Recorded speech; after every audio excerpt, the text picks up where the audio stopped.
Y aura-t-il une taxe kilométrique intelligente à Bruxelles en 2030 pour remplacer le système actuel? Oui, mais peut-être dans tout le pays. Si vous pouviez choisir, seriez-vous pour ou contre le permis à points? Moi, je suis pour. Aurons-nous un nouveau code de la route approuvé par les régions en 2022? Moi, j'espère que oui, on y travaille. Pensez-vous qu'il y aura des véhicules totalement autonomes sur nos routes d'ici 2030? Il y aura quelques-uns, oui. Serez-vous encore politiquement active le jour où il n'y aura plus de victimes de la route dans notre pays? Peut-être politiquement pas, mais comme maman, je veux encore le voir. Bonjour et bienvenue dans ce nouveau numéro de Studio Vias. Aujourd'hui, nous sommes le 8 mars et c'est la journée internationale de la défense des droits des femmes. C'est aussi une journée idéale, évidemment, pour mettre en avant le combat des femmes pour plus d'égalité entre hommes et femmes. Et enfin, c'est une occasion idéale pour mettre en avant 3 dames qui, au plus haut niveau, se battent pour davantage de mobilité et de sécurité routière. Et c'est donc avec énormément de plaisir que j'accueille aujourd'hui la ministre bruxelloise de la Sécurité routière, Elke van den Brand. Bonjour. Bienvenue. Merci beaucoup. Et j'accueille également le CEO de l'Institut Vias, Karine Genoux. Bonjour. Pour la première fois, Madame van den Brand, dans l'histoire de notre pays, les 3 ministres régionaux de la sécurité routière sont des dames. Est-ce que ça facilite les choses quand on doit démêler certains dossiers épineux, sachant que les régions doivent davantage se concerter qu'avant sur certains dossiers? Sans vouloir faire une caricature des hommes, ce que je constate avec les 3 femmes, qu'on est 3 femmes qui veulent trouver des solutions. On ne veut pas faire des jeux politiques et tout ça. On veut trouver des solutions pour des enjeux qui sont là. Et si on parle de sécurité routière, pour moi personnellement, je constate que ça touche aussi, c'est pas juste femme politique, mais aussi je suis mère et ça me touche aussi dans cet aspect-là. Et je pense que les hommes veulent aussi le mieux pour leurs enfants, mais c'est quand même, je veux faire en sorte que je laisse une ville dans laquelle on peut laisser nos enfants de 12 ans aller seuls à l'école, à vélo, à pied, et que sans les parents ont tellement peur. Et je pense que ça touche aussi là une partie de ma féminité peut-être. Oui. Et question peut-être un peu bizarre, mais devez-vous tenir compte de certaines différences entre hommes et femmes dans la politique de mobilité, par exemple? Absolument, je pense que c'est une question très importante parce que souvent on pense que c'est neutre, mais les hommes et les femmes ne se déplacent pas tous de la même manière et il faut se rendre compte. Par exemple, notre transport en commun est tous axé vers le centre.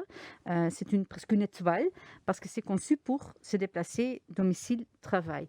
Aussi, le ticket d'un transport en commun, c'est pour 1 heure, pour 1 heure et demie, c'est pour se déplacer domicile-travail. Mais ce qu'on voit, c'est que les femmes font souvent des trajets coupés. Ils passent par l'école ou par mamie ou par un magasin. Alors, ils ont des trajets un peu plus coupés en général. Hein, je généralise un peu. Qui se déplacent aussi plus de périphérie à périphérie, pas juste de périphérie vers le centre. Alors, se rendre compte de manière dont les gens se déplacent, les nécessités, les besoins, c'est très important pour faire une politique qui est apte aussi pour tout le monde et qu'on crée une politique de mobilité qui est bien pour tout le monde. C'est intéressant et c'est vrai que souvent on ne s'en rend pas compte.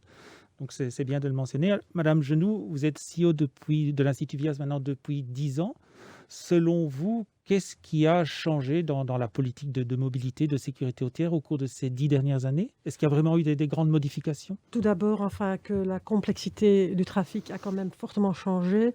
Tout d'abord avec des nouveaux modes de déplacement, ce qui vaut que la route soit mieux partagée parmi, enfin, ou entre les différents usagers de la route. Pendant les 10 dernières années, deuxième élément, c'est que les préoccupations environnementales changent et vont changer la société, y compris le monde de la sécurité routière et de la mobilité. Et le troisième élément, c'est l'innovation dans le secteur de la sécurité routière et de la mobilité. L'évolution des voitures autonomes, le fait qu'ils vont apparaître d'ici quelques années sur nos voies publiques, il faut être prêt pour accueillir enfin ce changement et cette évolution. Oui, tout à fait. Alors c'est vrai que dans ce numéro, on va surtout se focaliser sur l'avenir. Donc sécurité routière essentiellement d'ici 2030. Et dans ce contexte, les chiffres sont particulièrement importants. Et donc ici, on découvre les derniers chiffres du baromètre de l'Institut Vias pour Bruxelles. Bien sûr, 2020, avec la crise sanitaire, est une année un peu à part. Alors, Madame Van den Brand, pour faire baisser le nombre d'accidents à Bruxelles, et en particulier le nombre d'accidents impliquant des cyclistes, quelles sont vos priorités? Tout d'abord, il y a la liste des points accidentogènes, des ACA, des points noirs où on sait qu'il y a beaucoup d'accidents. On a cette liste, mais c'était jamais prioritisé. On a dit maintenant c'est prioritaire. Il faut les adapter. Il faut changer l'infrastructure pour faire en sorte qu'ils soient sécurisés. C'est aussi en prenant des mesures comme la ville 30. On a généralisé la zone 30 à Bruxelles. Évidemment, ça c'est un pilier. Il faut aussi faire en sorte qu'on fait de la sensibilisation, qu'on explique aux gens l'importance de la sécurité routière, qu'on explique aux gens que c'est important de mettre un casque à vélo, d'être attentif, de respecter la côte et la route. Ça, c'est aussi un pilier très important. Et une troisième pilier, c'est aussi important qu'il y a une contrôle-sanction, qu'on fait en sorte que la côte, la route, c'est quelque chose à respecter. Et pour chaque de ces trois piliers, on a plein de mesures mises en œuvre pour faire en sorte qu'on arrive à ce grand but, c'est d'avoir 0 blessé grave ou mort dans nos rues. Dernière question, quelle est votre vision idéale pour Bruxelles en termes de mobilité, de sécurité routière d'ici 2030? Qu'est-ce qui va changer de manière fondamentale? Pour moi, 2030, en faisant des autres choix au niveau de mobilité et de l'urbanisme, on peut vraiment rendre notre ville beaucoup plus agréable. On peut faire en sorte qu'il y a plus de place pour des aires de jeu, pour des terrasses, pour l'oreca, pour des pistes cyclables, pour des bancs de bus séparés. Et au niveau de sécurité routière, 2030, c'est notre ambition d'avoir le Vision Zero en application. Alors, j'espère en 2030 qu'il n'y a pas de mort sur nos rues. Je pense que ça sera très important et j'espère y arriver. Un peu la même question, où aimeriez-vous que votre organisation se situe à l'horizon 2030? Aujourd'hui, nous sommes la référence en matière de sécurité routière. Nous voulons le rester. Et ensuite, Vision Zéro, c'est aussi notre objectif. C'est l'objectif d'un centre de connaissances en matière de sécurité routière. Si nous y arriverons, c'est un win pour tout le monde, aussi bien la société que pour nous tous. Et à ce moment, nous aurons autre chose et nous allons nous réinventer. Merci beaucoup. Je vous invite à rester avec nous. Madame Van den Brand, un tout grand merci pour ces réponses très franches et qui sont avec des éléments très intéressants. Merci beaucoup pour l'invitation. Il n'y a pas de quoi. Alors, on sait que souvent dans les couples, on se pose la question, tiens, qui conduit le mieux? Est-ce que c'est lui? Est-ce que c'est elle? On va répondre à cette question en 1 minute. Ça s'appelle la minute de Vias. Bonjour et bienvenue dans la Minute de Vias. La question qui se pose aujourd'hui est de savoir si les hommes conduisent mieux que les femmes.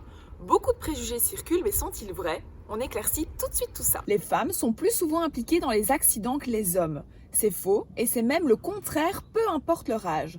On compte d'ailleurs 8 décès par 1000 accidents quand c'est une conductrice, contre 19 décès quand c'est un homme au volant. Les femmes utilisent plus souvent leur GSM au volant. C'est encore faux. La proportion d'hommes qui utilisent leur smartphone au volant est 50% plus élevée que les femmes. Et d'ailleurs, les hommes prennent aussi plus de risques en matière d'alcool au volant et de vitesse. Les femmes reçoivent plus de PV que les hommes. De nouveau, c'est faux. Plus de 2/3 des PV sont donnés à des hommes et devant un tribunal, près de 3/4 des conducteurs condamnés sont aussi des hommes. Et pour ceux qui disent que les femmes ne savent pas se garer, on en parlera peut-être une prochaine fois. À bientôt dans la Minute de Vias.